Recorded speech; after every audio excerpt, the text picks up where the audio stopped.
Thank you very much, Father, for that very kind introduction.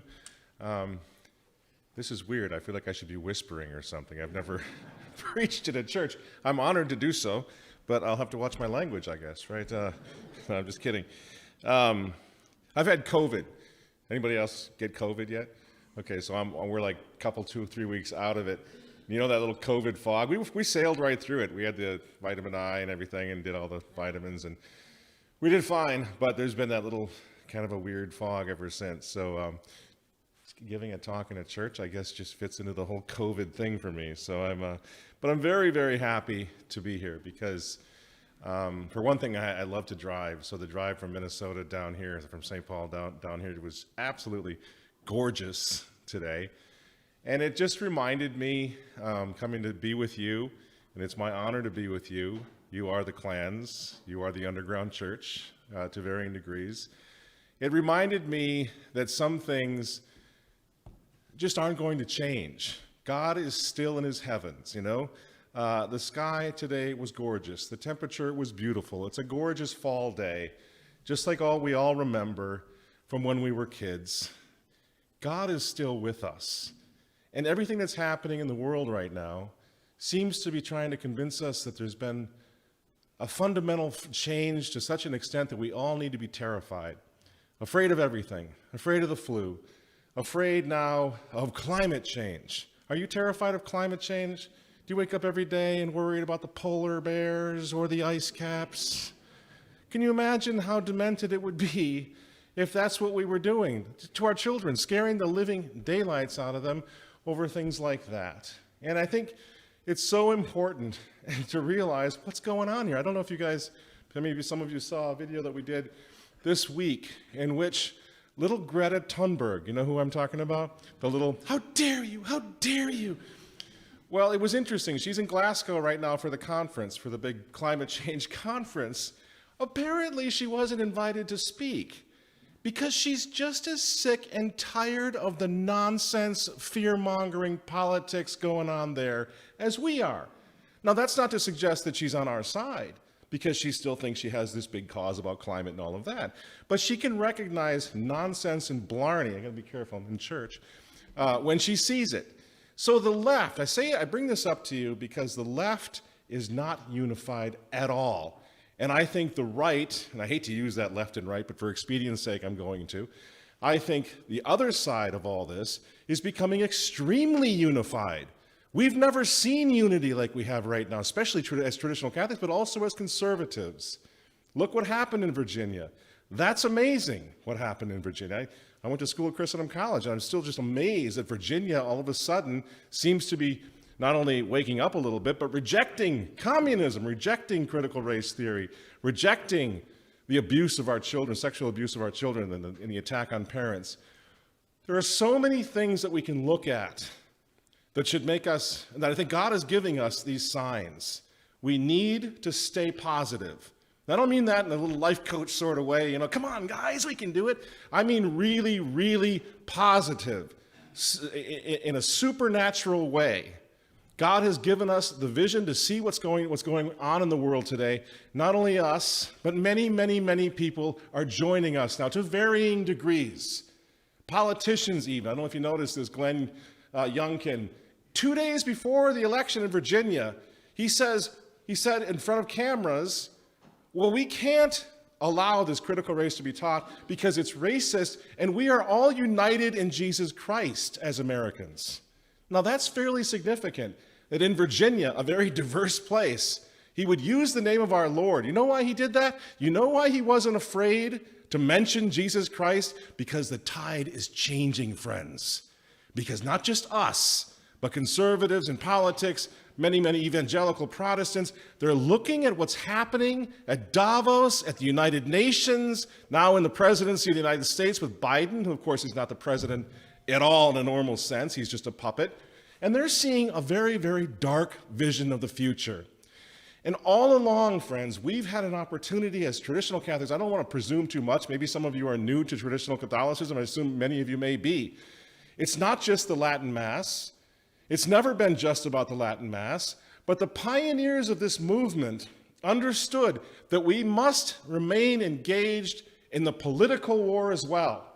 As traditional Catholics, we cannot just go to Mass and then sit out the political war that's going on. And that war in politics is becoming more of a holy war every day. Look what they're doing to us. Look what they're doing to the economy. It's intentional. Don't for 1 second think that Joe Biden's making mistakes, Kamala Harris is making mistakes, that the insufferable Nancy Pelosi is simply making political mistakes. Friends, they're dismantling our country on purpose. Everything they're doing, dismantling our country on purpose. Why? Because they want to start a new world order. I don't care if that sounds like Alex Jones and conspiracy theories. It's happening right outside of our doors in Dubuque and Platteville, up in Minneapolis. Oh my gosh, they're literally burning the city down. They're trying to outlaw the police. Why? Because they want to destroy this country. That is why they hated Donald Trump, because he was building America strong. You can't have strong countries right now. They want to have an equal, a flat playing field so they can build a diabolical new world order. Now, what is that new world order going to be built on? And you know the answer to this, but this is a key moment when we have to remind ourselves. They are building it, friends, on the ashes of Christendom. They are building it on the destroyed kingship, the social kingship of Jesus Christ. And this is what I want to remind us about tonight. 40, 50, 60 years ago, when the traditional Catholic movement began, and I was just a kid, the traditional Catholic pioneers were just as concerned about the destruction or the war against the social kingship of Jesus Christ as they were on the war against the Mass, the traditional Mass, because they realized that you can't separate the church and state. They're not separating the church and state. They want to co-opt the Catholic Church, and they want to co-opt all of Christianity in order to build this new order that's going to be utterly godless. But the point is, what we see now as Catholics, as traditional Catholics, we see a war on what now coming from the Vatican? We see a war on the traditional Latin Mass. Doesn't that just seem like the most absurd thing in the world with all of the problems in the world? Why does the Vatican wish to crush us? You can get very sad about them. By the way, I say nothing about Francis, about what's happening in the Vatican for the point of being sensationalist. We just have to be honest about what's happening. I don't say it because I want to scandalize you or I want to make points because look at how smart and brave I am. I can call names with the people in the Vatican. We as Catholics, as humble lay Catholics, most of us, have simply got to be honest. What is going on over there? What are they doing? The Pope's representative is in Glasgow right now at the Climate Summit telling the world that this is the biggest problem that confronts mankind. Climate change. The biggest problem. Something must be done about this. Wouldn't it be fantastic if the Vatican sent the message that the biggest problem in the world today was apostasy? Wouldn't it be fantastic if the Vatican cared as much about abortion as they do about climate change? What happened to that? And yet that's where we are. So we see this role then. Traditional Catholicism is a problem. Why? And again, we can look at it in a very depressing sense, like we're persecuted, or we could turn it around a little bit to say, well, why would this be unless it were because traditional Catholicism is the answer to everything. Traditional Catholicism, which includes the proclamation of the Kingship of Christ. And don't forget this, Christ is king. When the Nazis were rampaging across Europe and the Soviets were coming across from the other side and the world was blowing up back in the 1930s and 40s, what did the Catholic Church do? What did Pius XI do? Do you suggest dialogue and ecumenism and going along to get along and all of this? No. He comes out with an encyclical and he declares the kingship of Christ. He says every nation must be subject to Jesus Christ the King. That was his answer. And you know why that was his answer? Because he's right. Because that's exactly what the world needs right now. The proclamation, we've rejected that kingship, and we have chaos in our streets. We have millions of babies being aborted. We have cities now burning down. We have no future. It's not just a religious issue, in other words. It's a political issue, this rejection of the kingship of Christ. So I would encourage you, as we face a tough time, you know what Cardinal Cupich is going to do to the Latin Mass in Chicago? He's going to crush it. He tells us that he has to do this because he's accompanying people in Traditionis Custodes. He's accompanying all of his people, he's accompanying them so that they can understand why it's important to bury forever the old Roman rite. Now, again, we can get very upset about that. We can call ourselves victims, and we can whine and scream and yell, or we can turn it around and say, wait a minute. From the beginning, the traditional Catholics have been echoing the slogan, the battle cry of the Vendéans, of the Catholics of the Western Uprising in England, and you know what that was. That slogan that they used, the Vendéans used, the Cristeros used. It's the Mass that matters. When I talk about the traditional Latin Mass, it's the Mass that matters, is what they said as they were being persecuted in England, in the Vendée in France, southern France, western France, and also in Mexico much more recently in the 1920s. It's the Mass that matters. So what we found out now through the course of this bizarre time where they're coming after the traditional Mass seemingly so randomly, what we can understand is that they were right. Men like Michael Davies, men like Archbishop Lefebvre, they were right when they said it's the Mass that matters. So I'm really not that upset with Francis on one hand. He's confirmed it. It is the Mass that matters. What we fight for matters more than anything else. And if we are successful in this fight for the restoration of the Mass, if we are successful, we will be with those who will change history. We will be with that remnant that will become larger and larger throughout the world. We will be what our Lord meant when he said, I will be with you always, even unto the consummation of the world. When Our Lady said that in the end, my Immaculate Heart will triumph. Well, this isn't in some obscure way that we won't understand. Her triumph is going to be through human beings. Christ will be with human beings until the end. We have the opportunity to be a part of that. And we now have confirmation from the Vatican itself that the fight that you and your parents and your children probably and your grandparents were fighting for the restoration of the Latin Mass poses a direct threat to this diabolical New World Order. And that's what we must think about every time we get up and we say, now what are we going to do? They're coming after our Mass. What are we going to do? We're going to fight, and we're going to keep the faith.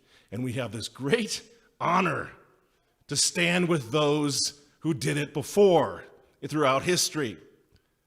And you know what? This may scandalize you. Francis says in Traditionis Custodes that he must curb access to the Latin Mass because it's disunifying, and because many people who are involved with the traditional Latin Mass have a problem with the revolution. He just says Vatican II. Of course, he doesn't make the distinction, does he? Because we don't have any problem with what in Vatican II, what was taught that's authentic, that's doctrinally binding. We accept all of it as traditional Catholics, don't we?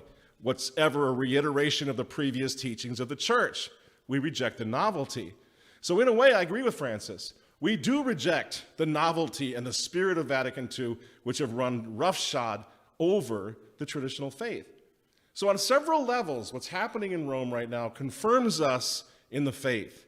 And we need to concentrate on that. And we need to think about that. We need to pray about that, support it, and get prepared, as Bishop Athanasius Schneider says, get prepared to go into the church underground.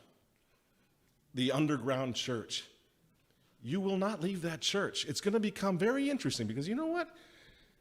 There was a certain complacency that was beginning to set in. I'll tell you something. I'll take you back in time a little bit because I remember this very, very well.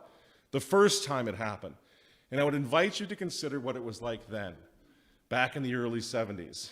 Everybody was so excited about the felt banners and the guitars and trashing the sanctuary, getting rid of the high altar, busting up the communion rail. It was all so beautiful, and we didn't have the benefit of 20/20 hindsight. So they were telling us this was a great dawning of a new age. That was a lonely, lonely time. Thousands of priests left the priesthood. Tens of thousands of nuns and sisters left the religious order at that time. The church began to fall apart, and there was this little group of traditional Catholics. There was no Society of St. Pius X. There was no Fraternity of St. Peter. There was no Institute of Christ the King. There were no diocesan priests that had gone back to the Latin Mass. There were just a couple of priests that held out. Most of them were thrown out of their parishes. And so I have even somebody my age, I know I'm old, but not ancient, but even I remember when things were a lot worse than they are right now. When the only way I could ever go to a Latin Mass is when we used to call them the men in black. The priests would come on a little circuit. They were kicked out. They didn't have pension. They didn't have a parish. They had no financial security. They didn't have an internet to raise money for the fact that they were now independent, or whatever you wanted to call it. And they would go on this circuit, and they would come to homes like mine, and they would offer the Latin Mass. My mother and father rescued an altar, high altar, from the local church and put it in our basement. And as I've said before, that could be kind of awkward when the guys would come over to shoot pool, and I'm a 10, 12, 15-year-old kid, and there's this big altar in our basement. They would say, well, what's going on? But that's where it was, friends. There was no Mass at the local church. There was nothing. There was nothing. And yet, I was confirmed by Archbishop Marcel Lefebvre when I was 10 years old. There were no bishops. There was no Cardinal Burke. There was no Archbishop Vigano. There was no Bishop Schneider. There was no Bishop Strickland. We had none of that consolation, friends, that you in this room have, that is a direct gift from Almighty God. And I was inspired as a child. I can still see myself kneeling in the floor in the basement of my father's home. A little child. That's where I learned to serve the Mass. The swish of the vestments, the low masses of the priests that would come from all over the world. Not many of them, but they would come, some with accents, because they didn't speak much English sometimes. And they brought us the Mass. And out of that little flickering, that pilot light of the old faith, blossomed and grew such a magnificent movement, which was blessed by God. You can't go to a city in this country, a good-sized city, and not find the Latin Mass. You see, those traditionalists back then, they had confidence, they had faith. They knew that ultimately Christ would save the church. It's not up to us. They knew he would. All we had to do was be faithful, friends. And from that, the movement became so powerful. I've walked the Chartres pilgrimage from Paris to Chartres, a 70-mile walk. I've walked it 30 times. Thousands and thousands of young people from all over the world walked it with me, from every country you can think of. And they're still with us. They're still out there just like you are, trying to decide what to do about Traditionis Custodes. And they're going to resist.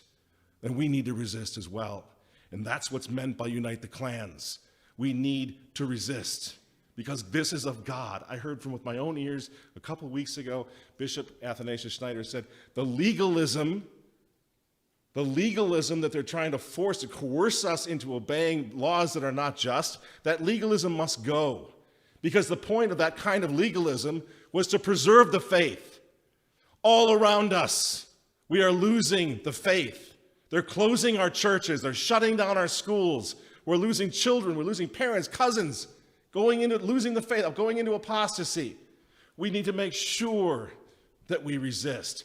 But most importantly, and I can close on this and take some questions, and I think you already know all of this, but the reason I wanted to come here tonight was because I love talking to people like you, just like me. We need to get ready for something bad that's coming, but we're not going to lose. We are not going to lose this war. And there's another kind of an idea I'd like to leave with you, and that's this idea that we don't need to see what has to be done now, what we need to do, the fight that we need to put up. We don't necessarily have to lead with that's a duty, that's a hardship, that's a terrible thing that we're going to have to fight, that we're going to have to go underground, that we're going to have to support our priests even if they need to become on some sort of irregular basis with their bishop. We need to support them. That can be seen in two ways. a cross, an unbelievable cross, friends, or it can be seen as the greatest honor that we will ever have in our lives. That in a moment in history when they're not only turning against God, but they're turning against the unborn, slaughtering the unborn, turning against the family, and now even turning against the country, turning against law and order. This is demonic, what we're facing. It's evil, straight up evil. And there's only one answer for that, and that is the traditional faith of our fathers. So many good people have been deceived, and they've lost the faith. We all know relatives who've lost the faith because they're scandalized and discouraged, and they lost heart, and they can't fight anymore. Why is it that we're here tonight, ready to fight? Because we know we can't go without the church. We can't do it without the church. We don't want to face God at the end of our lives without a priest, without confession, without the last rites. We're serving the church. We're defending the church. And it's also our honor to stand with her at a time when everyone, even people in the Vatican, are turning against her. So I would encourage you to spread that message to your friend, to your family, especially to your children. Tell them the old stories. We don't have much time tonight, but tell them the stories. Tell them about the traditional Catholics who made the very lonely stand down through history for the faith. Tell them about the Vendée uprising, where 500,000 traditional Catholics were slaughtered rather than give up on the Mass of our fathers, rather than give up on the priests, the traditional priests, rather than give up on the doctrines of the faith. 500,000, that's a big number. That was the first act of genocide from the Enlightenment, to go into France, Western France, and wipe out 500,000 traditional Catholics. Tell them the stories about the Vendée. Tell them the stories about the Cristeros. How many Cristeros died? Viva Cristo Rey. Why? For Christ the King. For Christ the King. That's what Viva Cristo Rey means. Long live Christ the King. May he reign. You see, Christ the King. They're responding to Pius XI. They're responding to the church's call to go out and fight for Christ the King, to fight for the traditions of our faith, and most importantly, to fight for everything that's involved with the faith of our fathers, friends. So unite the clans, yes. What is that? What is unite the clans? It's what we're doing right now. I'm not talking about, well, let's work to unite the fraternity and the Pius X. Those are difficult things for another time. I'm talking about uniting us, all of us, the traditional Catholics who are going to be underground now for a while and who are going to make it through, who are going to survive. And someday, if we do it right, if we keep the faith, they'll be telling our story, just like we're telling the story of the Vendée or telling the story of the Cristeros. That's what we want. That's what to do what we promised at our time of our confirmation, to rather die than deny a single doctrine of the faith, to become true soldiers of Jesus Christ. I know you know this already or you wouldn't be here, but I hope you'll leave tonight thinking more about the honor that's involved here, the thrill, the challenge, than the mere duty to do what we have to do. And that's going to keep us together in the days that are coming. And keep in mind, for those of you who are older, people my age even who remember, this is not the worst time. We have infrastructure, support, bishops, and great priests all around the world. We're not going to give up. We're not going to back down. And that's the message we send to Supich and whoever your bishop is here. Ultimately, that's the message we send to Francis. We will never back down. We will never surrender. We will always stand for the Mass, for family, and for the social kingship of Jesus Christ. Thank you so much for listening tonight, and I'm happy to take some questions if you like.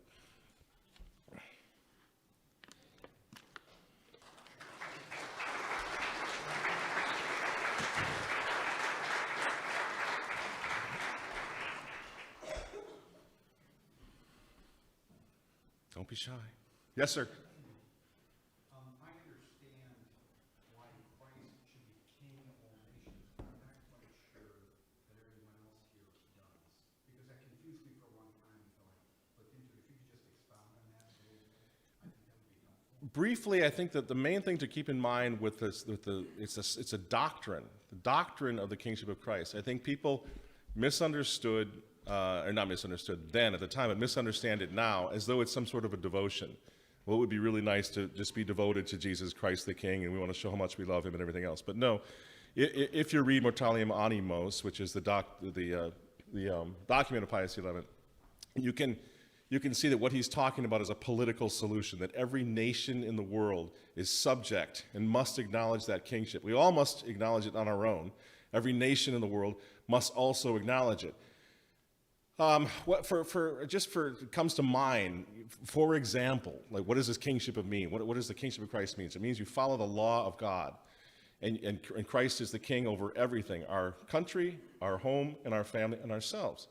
So when you saw like rioting happening in some of the cities, including Minneapolis, somebody would break into a liquor store and everybody would just funnel into that store and just rob it blind because the doors were open.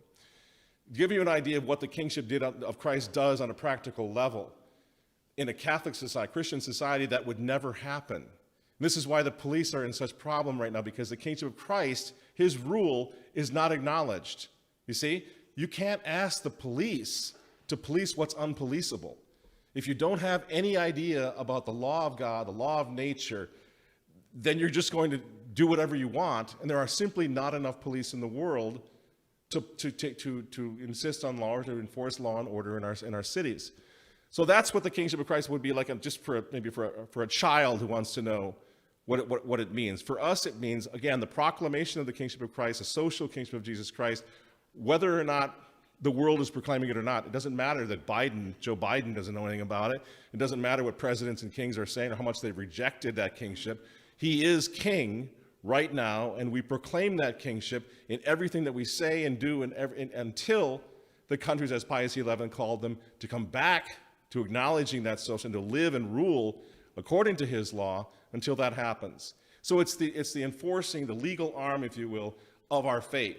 It's not just at all just a pious devotion. It's how the faith influences laws, how the faith influences civil society, which of course we've totally lost. And since we've abandoned the kingship of Christ, we have nothing but chaos. And I think it's important to study it, but it's important to read the encyclical. But just for tonight, that distinction, not a pious, pie in the sky thing.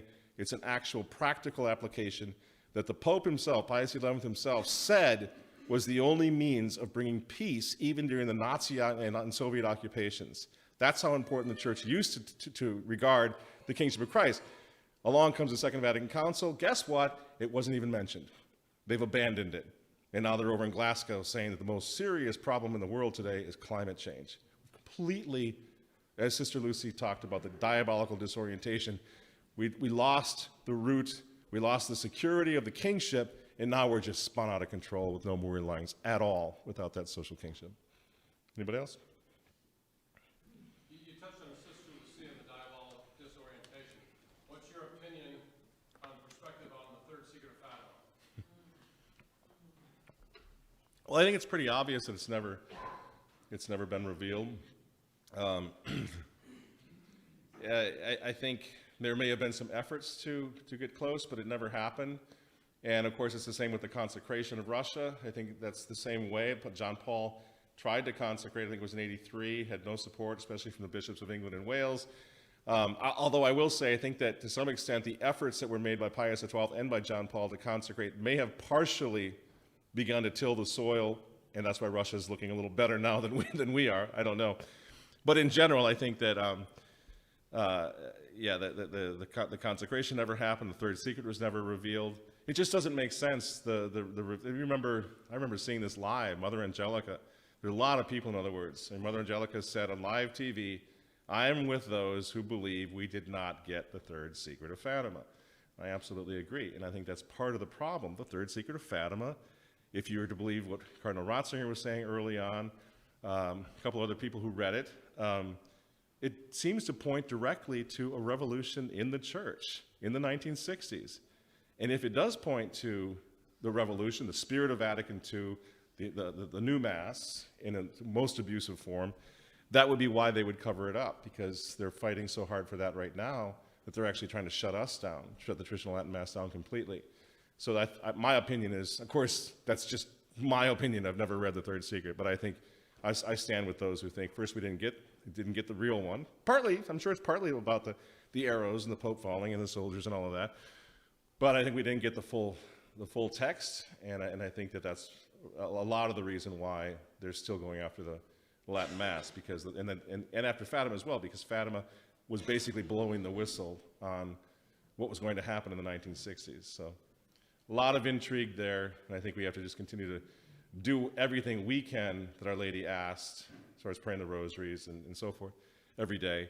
And then eventually and ultimately the consecration will happen, the Third Secret will be revealed, and then maybe the 25 years of peace will come to us as well. So, yes, sir.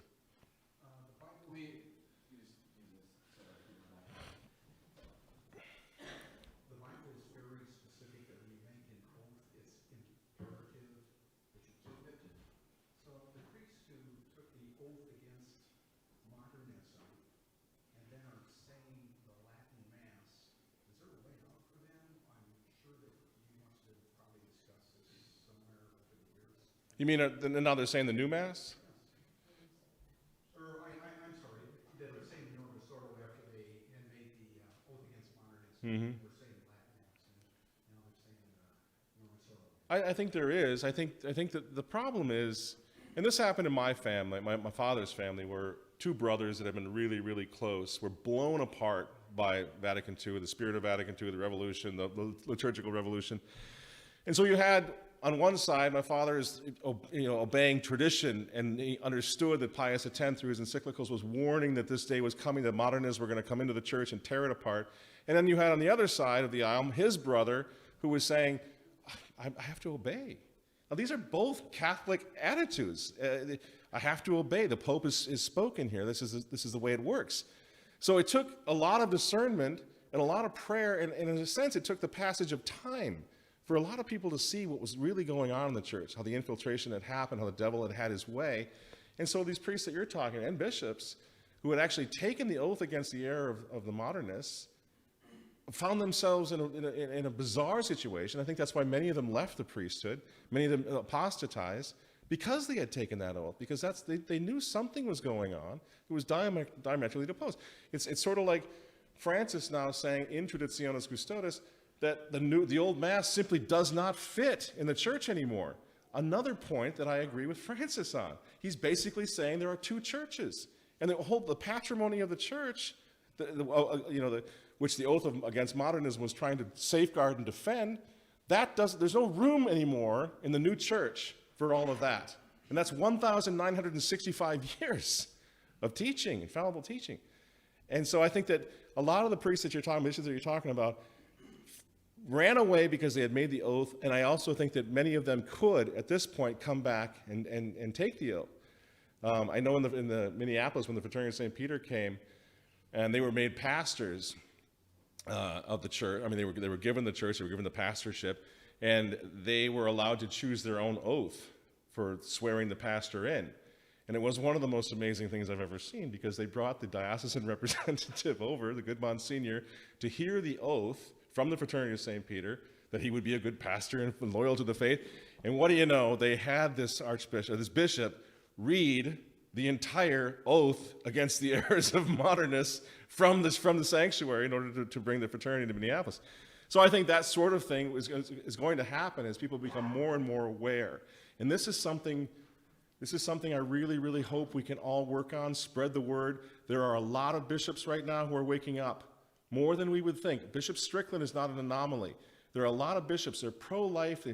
How do you reconcile, if you're a pro-life bishop, it's not just a traditional Mass anymore, how do you reconcile the appointment of this Jeffrey Sachs guy to a prestigious diocesan appointment when he's pro-contraception and pro-abortion?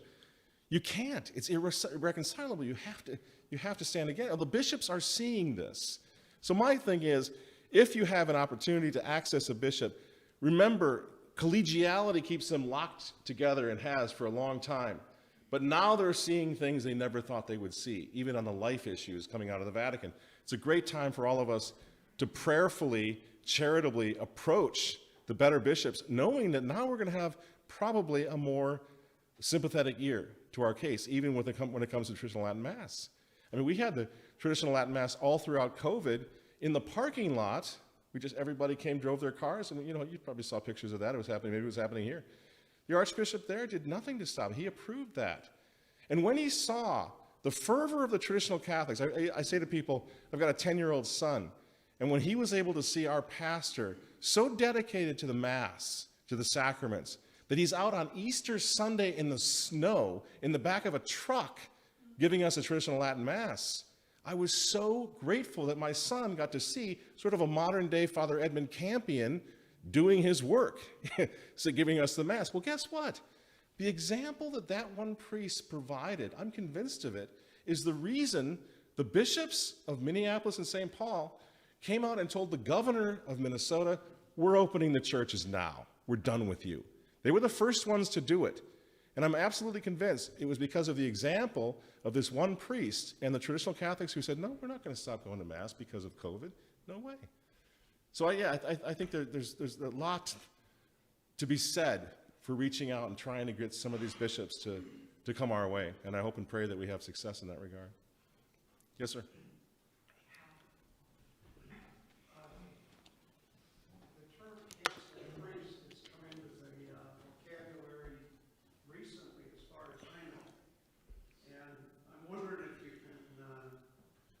Speak to that issue and what's going on and what can we expect as an outcome. Cancel priest, did you say? Yes. I would, this is one of the things that's kind of an advantage that we have now versus what we had 40 years ago. You have the internet, you have a way of communicating, you have a way of raising money. 40 years ago, when priests would become canceled, and I knew many of them, the priest that married my wife and I, who presided over our wedding, he was a pioneer traditional Catholic priest. By the end, because he refused to say the new Mass, he was living in one of those containers that people use when they're going to move out of their houses, and they have that container put, and they fill it up. He was living in one of those for a time. That's how bad it was. Brilliant guy. He was one of the men who founded TAC, Thomas Aquinas College. Brilliant, Thomistic guy from Laval. He gave everything, sacrificed everything. So he was one of the original canceled priests. That's where he ended up. He didn't stop him. I think he's the one that introduced Michael Davies to this country, and he did a lot of great things. He worked very hard. But I think we're going to see more of that with the exception that now we can support these priests. It doesn't have to be through an organization necessarily, but they don't have the same fear that they're going to have no money whatsoever, no pension whatsoever. We can take care of them now. Plus, they're simply more traditional Catholics. So I think it's really important to be prepared to stand with our priests. They're not trying to be rebels. They're not trying to flaunt or deny the bishop's authority, but they are going to continue to say the traditional Latin Mass for the sake of their flocks, and for a while they're going to be underground. So I think that I have no problem with priests, and I'm talking with them on a regular basis right now, who feel they have to do this. And by the way, one of the things we can do is spread the word for people to support them. It breaks their heart. They don't want to be in an irregular situation. They didn't ask for this. All they're trying to do is be true to their vows as a priest, be true to their God, be true to and faithful to the teachings of the church. They didn't ask for it. So I think one of the things we as lay people can do is spread the sympathetic word about how hard it is for a priest to make that decision. I talked to one the other night. He's driving thousands of miles, just like they were back in the 70s. He's going way out to Wyoming or something to give Mass to the flock there. They're like Edmund Campion or something, the priest of Tyburn.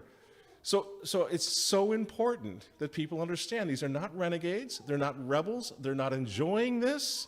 They have no choice. They're following their conscience. So I don't know if that answers your question, but I'm a huge supporter of those priests. I'm also a very strong and staunch supporter of diocesan priests, for example, who stay in there and figure out how to fight this war. Some of the best priests that we have are in a very difficult situation still in the diocese. So we as lay people, we have the advantage of, we don't have the same concerns that priests have, but we have to make sure that we support these priests wherever they are. And that's another part of Unite the Clans. It doesn't matter to me so much which order or fraternity they belong to. It's if they're shepherding souls, defending the Latin Mass and the traditional teachings of the church, then we should support them. That's the main thing. And some of them are suffering now. They're going to suffer a lot in the future. Our job is to make sure that they're okay, that we support them. You mentioned obedience. Can you expand on our proper understanding of obedience in relation to the truth and authority, the limits of authority? I think probably your priest could answer that in a much more thorough way. I know Dr. Peter Kwasniewski just did an excellent talk on obedience at the Catholic Identity Conference, which I would highly recommend. It's on the remnantnewspaper.com website right now. But I think, just as a rule of thumb, obedience is a natural virtue. It's not a theological virtue. And this gets to what I think, well, I don't want to speak for Bishop Schneider, but I think kind of gets to what he was talking about, this legalism that's going on now, where they're using obedience to do damage to the faith. And in many ways, this is how the revolution worked. They knew the good priests were bound by obedience, and so they would do what they were told. So I think the theologians have done a great job, especially over the past 10, 15 years, 20 years, explaining that an unjust order can't be obeyed. It simply can't be obeyed if it's contrary to the faith. The number one concern of every priest is the preservation of the faith. So it's a really difficult thing for a priest to be in that situation. He doesn't want to disobey his bishop.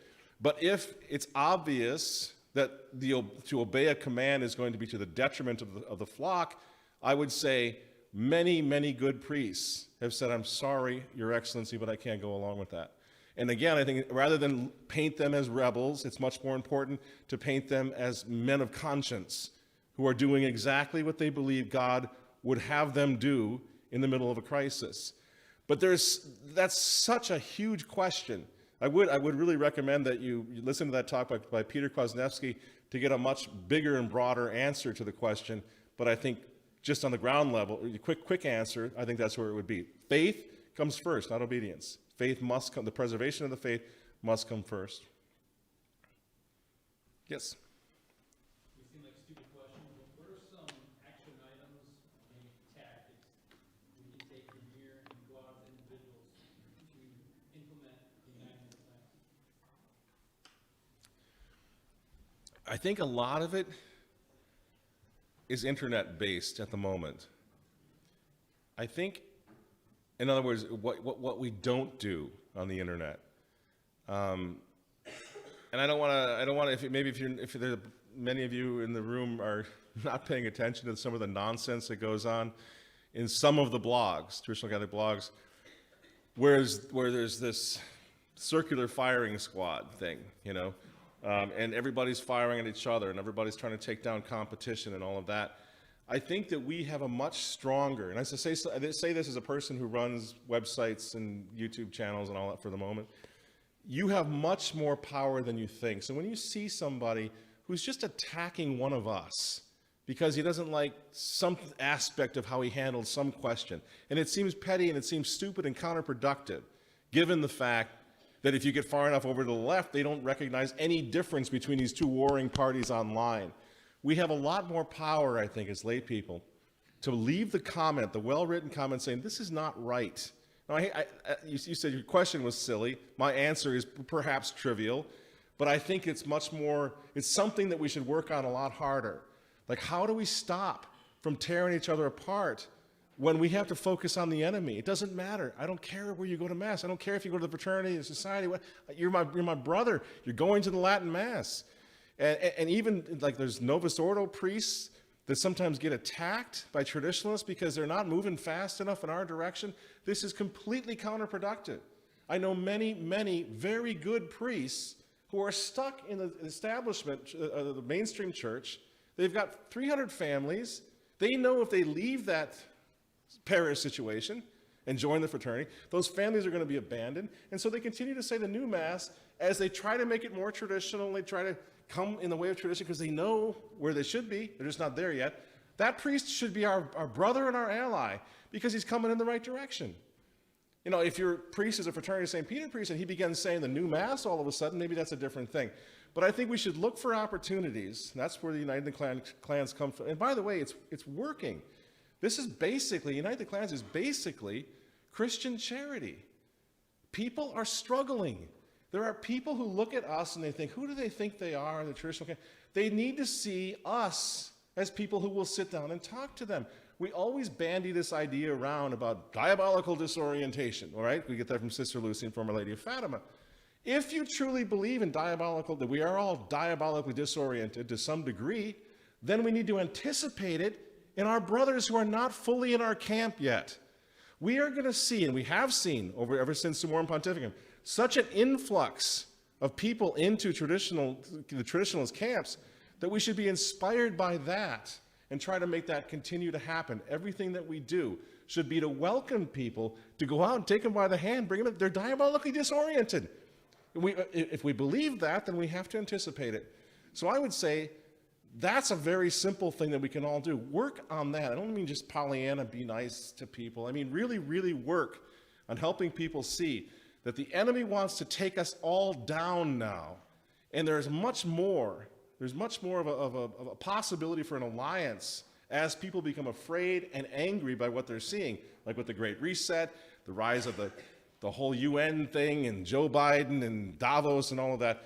We're gonna be able to anticipate, I think, many, many people joining us in this underground church. And if you see on your favorite blog site a pettiness and a penchant for always attacking people that are more or less on our side, I would say move away from that or try somehow to correct it. Over and above that, I think meetings like this, they're not that hard to put together.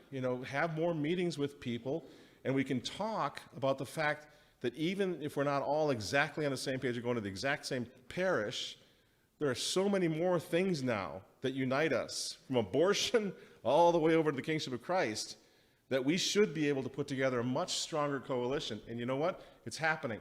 It's happening at the Catholic Identity Conference. We just did that a few weeks ago. 700 people there. They were from all walks of different, not from traditionalism, but also I was shocked by how many people, this was their first or second Mass, traditional Mass. They're brand new to it. So we have this opportunity to go out and reach people, and I think we can work harder on that, making sure that we don't have formed that circular firing squad with each other. Always cognizant that the folks that want to take us down, they don't see any difference between us. They think we all are haters who need to be silenced. If we get that message out, I think we can do a lot better. We actually are doing a lot better than we were even 15, 20 years ago. So that's an encouraging thing. I think we're doing a lot better uniting the clans now than we did before. And a lot of that has to do with how bad the situation is in the Vatican and in politics. So on a hopeful note, we're doing a lot, but we can always do more. We need to have more conversations about, just exactly like you say, what else can we do? We had that argument of the month thing up in St. Paul. I don't know if you heard about that. It was a men's group where we brought men in once a month, and all of it was men only, had a beer, had a steak, and had a great debate and discussion. That kind of thing really helps, I think, to bring families together, get them on the same page, which is really, really important. Do you have any idea how to support good bishops? So Bishop Hines, bishop of this diocese, he has plenty of priests that say the Latin Mass. The 7 Masses said every week.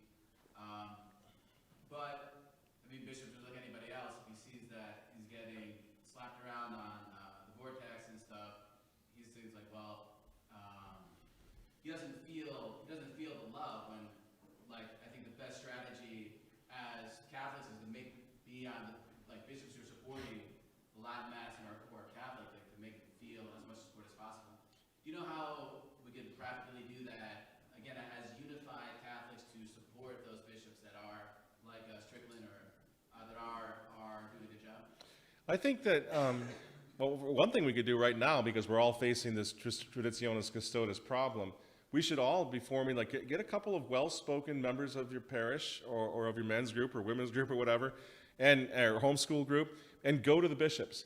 Because try to have a conversation with them. I think that many times people are surprised how much good can come from that. Because again, a lot of these bishops realize that the future doesn't look so great for them right now either, in terms of what's happening, especially with the Vatican. And I think that a lot of times when bishops, I always say this about the fraternity of St. Peter, I think they've done a great job. Have you noticed that a lot of the bishops who seem very sluggish on Traditionis Custodes as far as enforcing it and shutting down Latin Masses in their diocese are friends with the fraternity of St. Peter? So the fraternity went to those dioceses, they knocked on the doors, and I'm sure your order and lots of other orders or priests have done this, but I've just used them as an example because it's interesting. Knocked on their door, struck up a relationship with them, and now, in the wake of Traditionis, they seem to be, something good happened. A personal relationship happened there, and the bishops are standing with the fraternity. They're standing with priests like yourself and other ones because there is a connection. I think for way too long, traditional Catholics was sort of like an us versus them thing.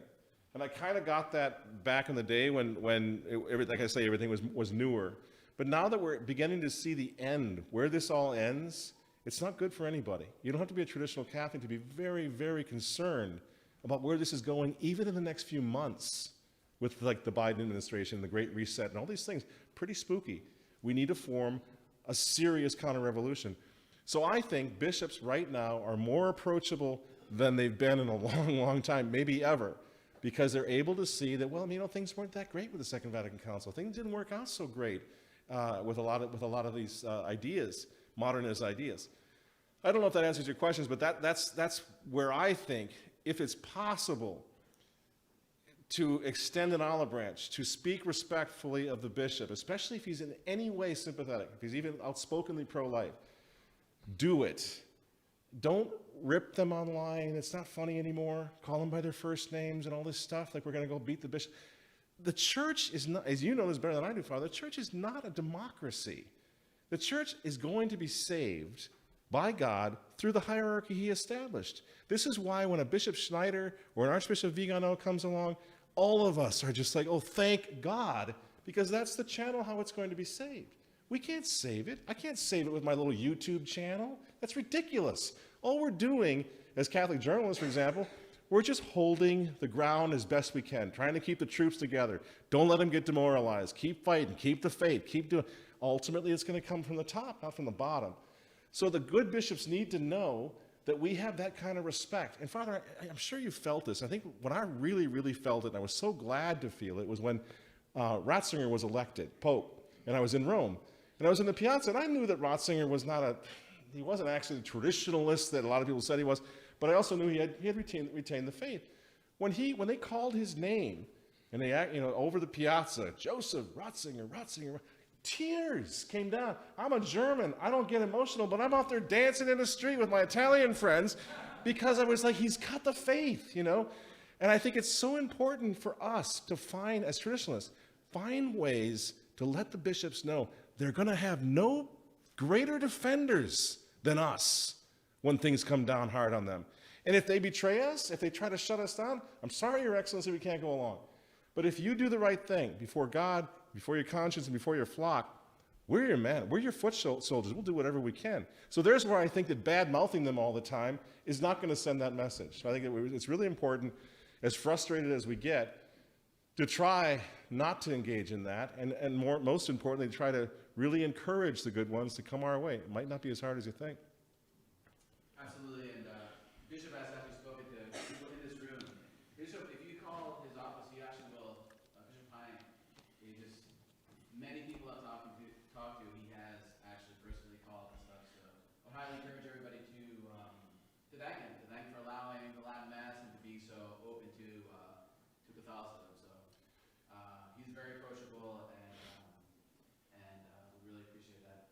We'll probably do a couple more questions before we end.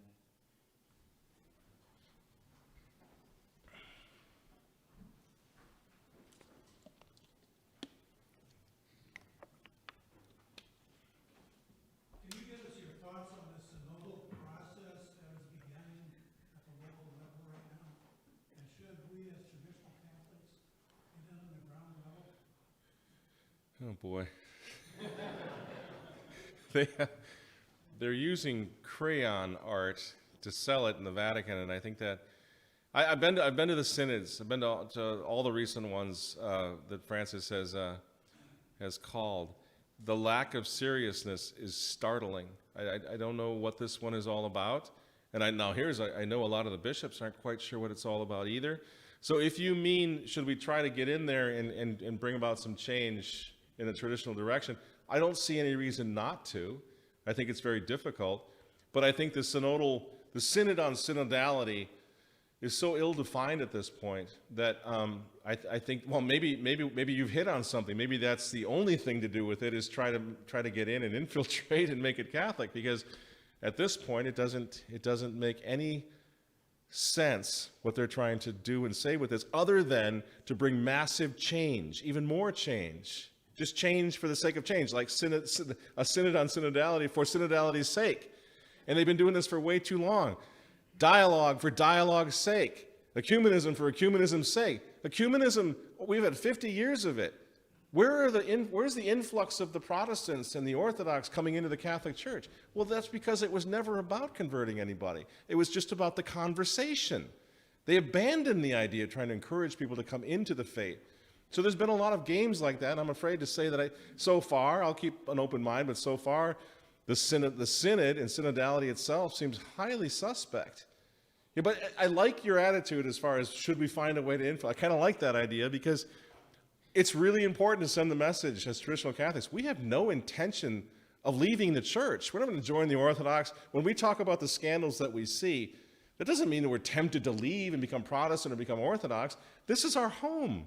This is our mother. This is our castle. So we always have to do exactly what you're talking about. Always look for an opportunity or a place or a way or a method to go in and defend the church, defend the truth.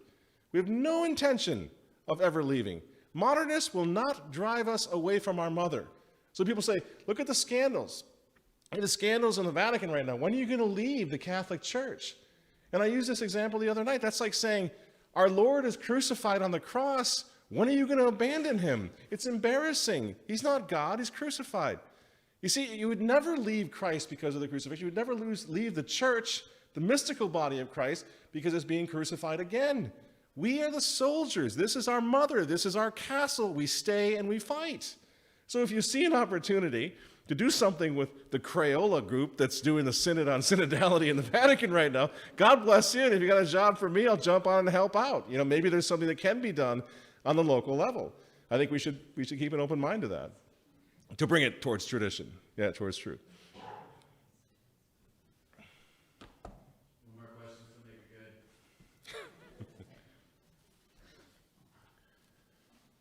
So kind of to spin back and dovetail a little bit on Father's question, that we do with the bishop here. Mm-hmm. He said 28 priests are allowed to do Latin Mass.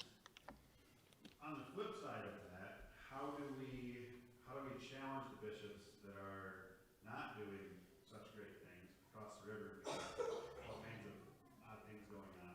How do we challenge them without that, splash and battening on the good bishops, maybe turning them in different ways? It just seems like a really difficult thing to challenge them in a proper way without hurting the cause, basically. Absolutely. It's really, really difficult.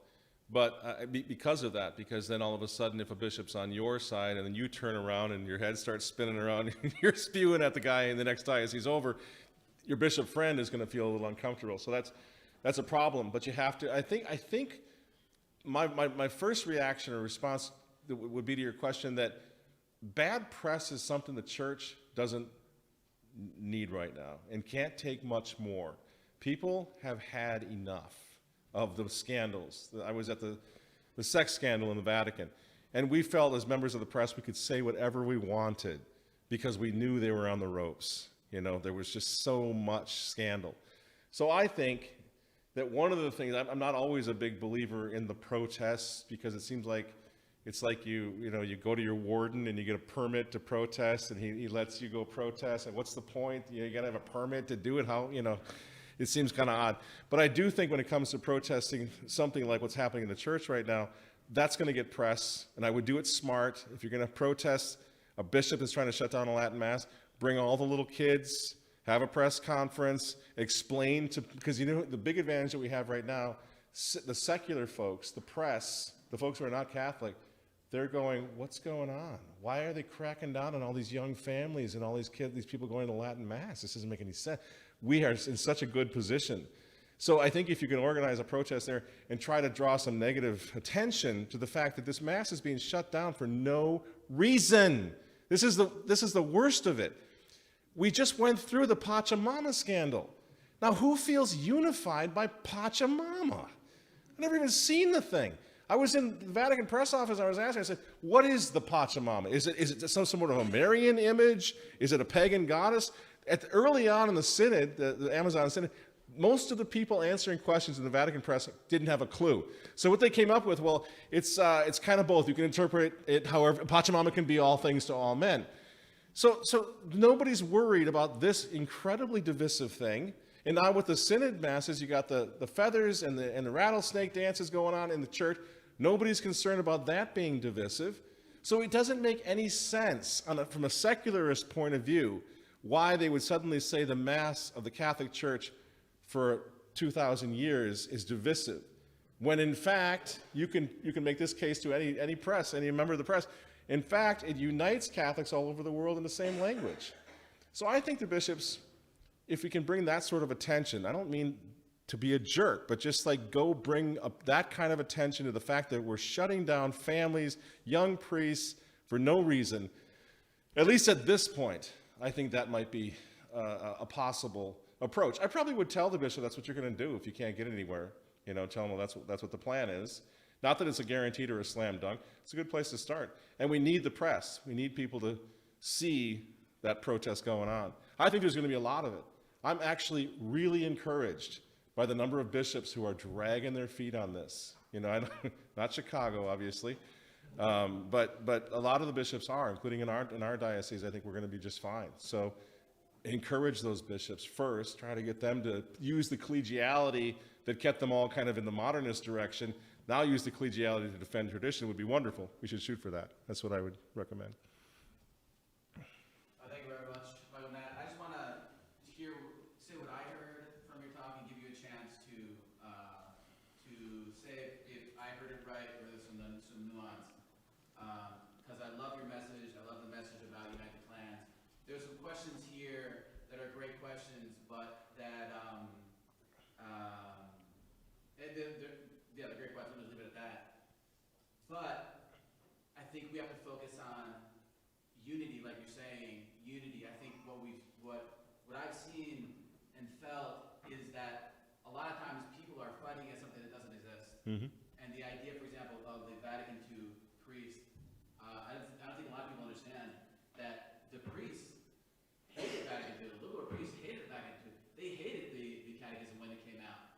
Now what we're having is a lot of young priests who grew up in that world are super on fire for the faith and Catholic, and maybe don't have any experience in the Latin Mass. Thankfully, in the Diocese of Madison, all of them do. All the young priests, all the seminarians from here, 20 men went to seminary, all of them serve the Latin Mass. But other dioceses, maybe they haven't had that, but they are on fire for the faith because they came through the crucible of the 2000 scandals and all this thing, and still stay faithful to the seminary. So what I'm hearing is that we have to support all Catholics and not focus on the nuance of the idea of obedience and the things that like make Catholic priests and all the different groups. All of them are trying to get it right. All of them are our friends. All of them deserve support. Our enemy is the devil.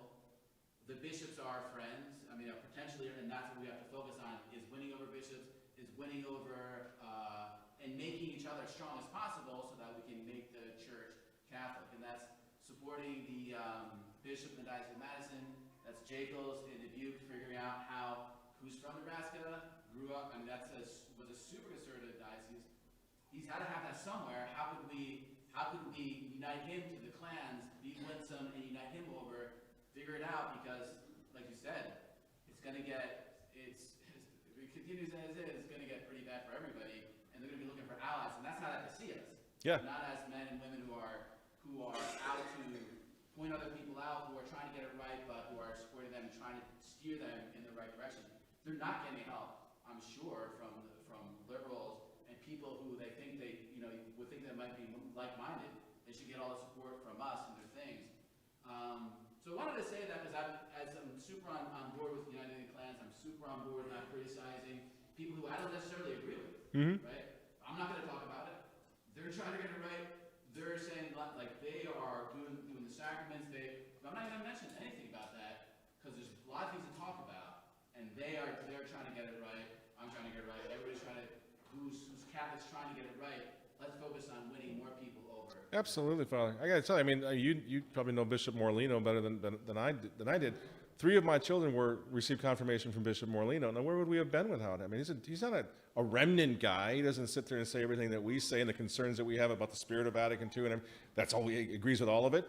But that's a great example of a bishop who I think it went both ways. He reached out to us, and we tried so hard to show him how much we appreciate that. This benefits everyone without false compromise. I'm not a false compromise person. You say exactly what you believe, but you continue to talk, you continue to pray, and you leave the smart aleck stuff out. And I got to watch that myself because I get really frustrated. We get frustrated. But at the end of the day, I completely agree with what you're saying. I went to Christendom College. It's another example. Christendom College is not a traditional Catholic college. It's where I graduated from. It was very beneficial for me there because, as you're saying, there were people there who were very dedicated to the faith and were trying to get it right. And I think I'm so glad to end this night that you said that, because that is what the Unite the Clans is all about. We have this ability to come together in charity, and then we also, if we're charitable, if we love each other, we're trying to do the right thing, we also can have an influence on the person who you want to become even more traditional. If you don't have any conversation going, all he sees is a jerk online or on YouTube, you're never going to have the conversation that's going to lead these people closer to tradition. At the end of the day, I absolutely agree with what you're saying. Take people where they are, continue to talk with them, and try to convince them to come in the direction of tradition. And if we could drop traditional Catholic, wouldn't that be fantastic? Well, all we're trying to do is be Catholics. As our fathers and grandfathers and all the way down, we're Catholics. They handed the faith down.